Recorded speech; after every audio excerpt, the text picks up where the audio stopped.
कठिन वाला परमाणु नहीं, लेकिन जैसे आप परमाणु में साधारण परमाणु तो हाइड्रोजन होता है, सोडियम होता है और नाइट्रोजन का, ऑक्सीजन का अलग अलग है कि नहीं है? जैसे मैं बात करूं जैसे परमाणु के अंदर एक होता है नाभिक, क्या होता है? इसका नाभिक है और इस नाभिक में कौन बैठा होता है?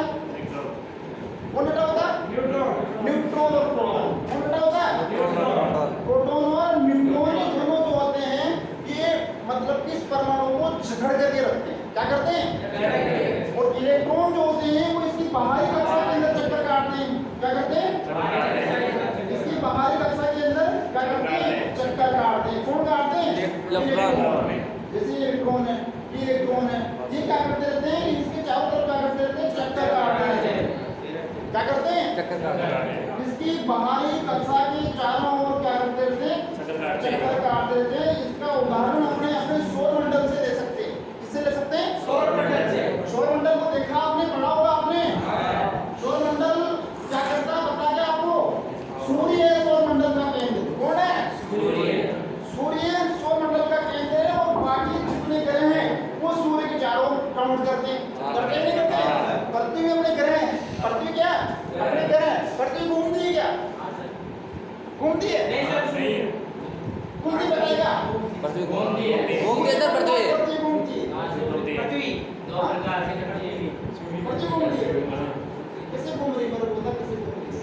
सर पृथ्वी घूमेगी जब तो देर का आगे तू तो घूम ही नहीं रहा हो। अभी तो पृथ्वी से बैठा है। हां सर, फिर तो काम नहीं कर रहा। पृथ्वी घूमती है, सूर्य घूमता है? पृथ्वी घूमता है। पृथ्वी घूमता है सर। पृथ्वी से पृथ्वी घूमता है सर। दो या तीन घूमा।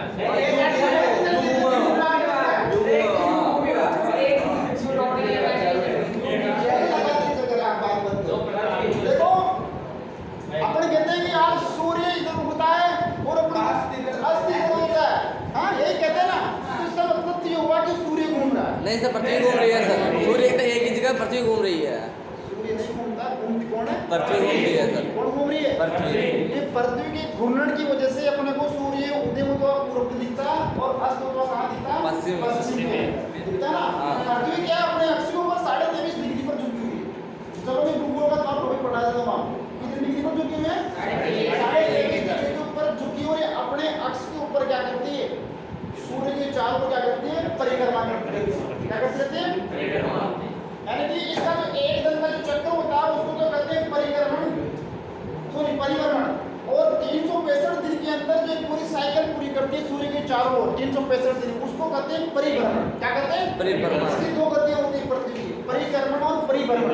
यानी कि 23.5 घंटे के अंदर समथिंग 23 घंटे 30 मिनट और 56 सेकंड के अंदर एक दिन का चक्कर पूरा करती है पृथ्वी, जिसको अपन कहते हैं परिक्रमण गति। क्या कहते हैं इसको? और एक होती है परिभ्रमण गति जो 364 दिन कुछ घंटे कुछ मिनट और कुछ सेकंड के अंदर पूरा करती है।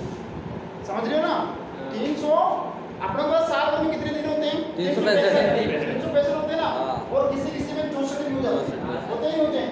तो जो पृथ्वी एक साल के अंदर पूरे चक्कर लगा रही है तो कितने दिनों में कर रही है? 364 प्लस कुछ घंटे कुछ मिनट और मेरे को कुछ घंटे कुछ सेकंड याद नहीं है क्योंकि भूगोल को पढ़े हुए काफी साल हो गए।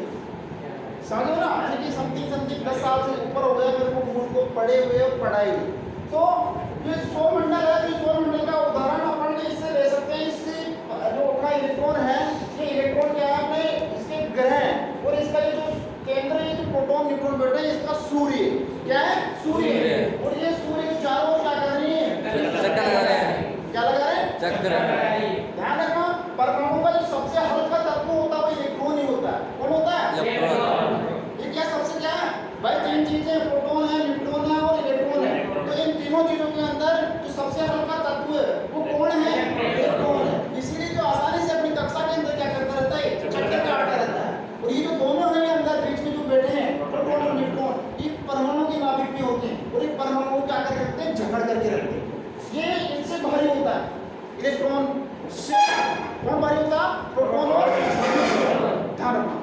तो ये चीज हो गई अपने ये माने कि परमाणु क्या है? परमाणु के अंदर 3 परमाणु जो होता है 3 चीजों से मिलकर बना है, इलेक्ट्रॉन, प्रोटॉन और न्यूट्रॉन। अब बात करते हैं इलेक्ट्रॉन पर जो आवेश होता है वो होता है आवेश। कौन सा होता है?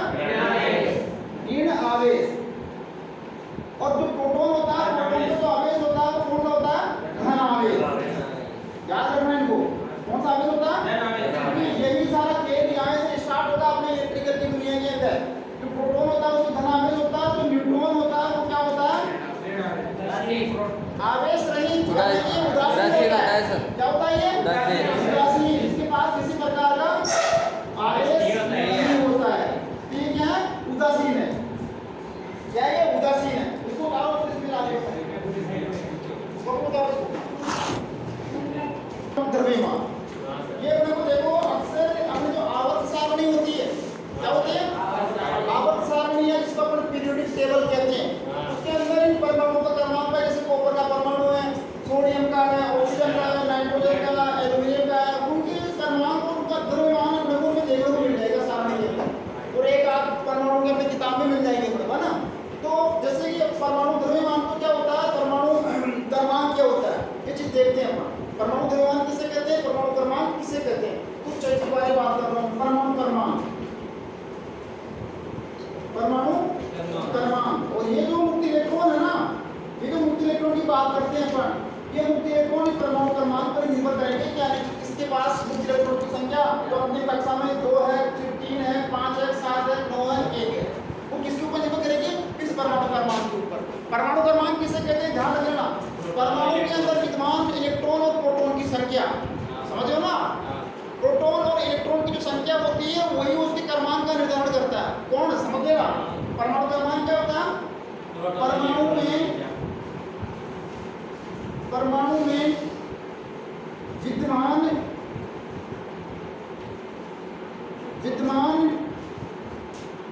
प्रोटॉन व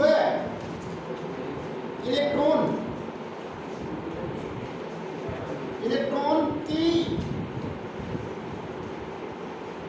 संख्या,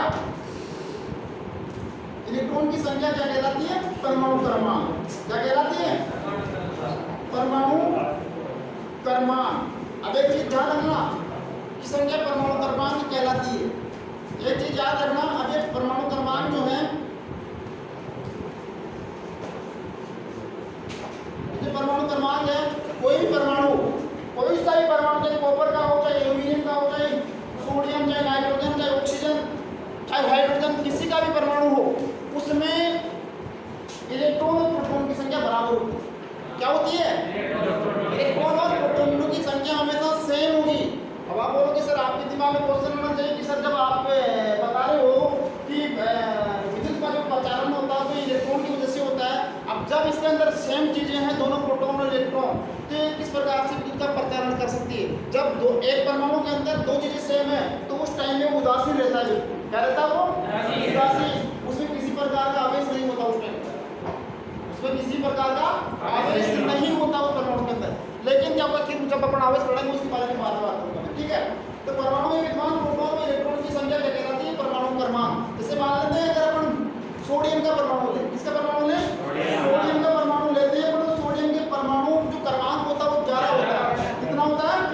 शाबाश, किसने बताया? 11। Very good. तो सोडियम का जो परमाणु क्रमांक है वो कितना? 11। अब परमाणु क्रमांक 11 है तो अपने को स्पष्ट है कि इसके अंदर प्रोटॉन की संख्या भी 11 है। किसकी संख्या? प्रोटॉन की संख्या भी 11 है और इलेक्ट्रॉन की संख्या भी कितनी है? 11। समझ में आया भाई? सोडियम का जो परमाणु क्रमांक है वो 11 है, तो इसका जो परमाणु क्रमांक 11 है तो इसमें प्रोटॉन की संख्या भी 11 है और इलेक्ट्रॉन की संख्या भी कितनी है? 11 है। तो ये चीज समझ में आ गई। अब बात बता सोडियम कि परमाणु क्रमांक तो बता दिया 11 है, लेकिन इसका परमाणु द्रव्यमान बता मेरे को कितना होता है? सोडियम का कितना होता है? वेरी गुड, शाबाश। कितना होता है? 23। शाबाश, पढ़ के आया क्या? शाबाश। तो सोडियम, मैं इसी को अपना क्या समझने के लिए इसी को जैसे हाइड्रोजन को बता सकता हूँ, ऑक्सीजन को बता सकता हूँ, लेकिन ये क्या अपने अगर मैं ज्यादा और दूसरा बनूंगा तो उसकी कक्षाओं की संख्या ज्यादा हो जाएगी, समझ लो ना? तो अपने को सिर्फ ये जो सरल है अपने जैसे सिलिकॉन का बता दूंगा, एक है ना, जर्मेनियम का सिलिकॉन, जर्मेनियम का जो परमाणु क्रमांक 32 है, उसके लिए मेरे को 32 कक्षा बनानी पड़ेगी।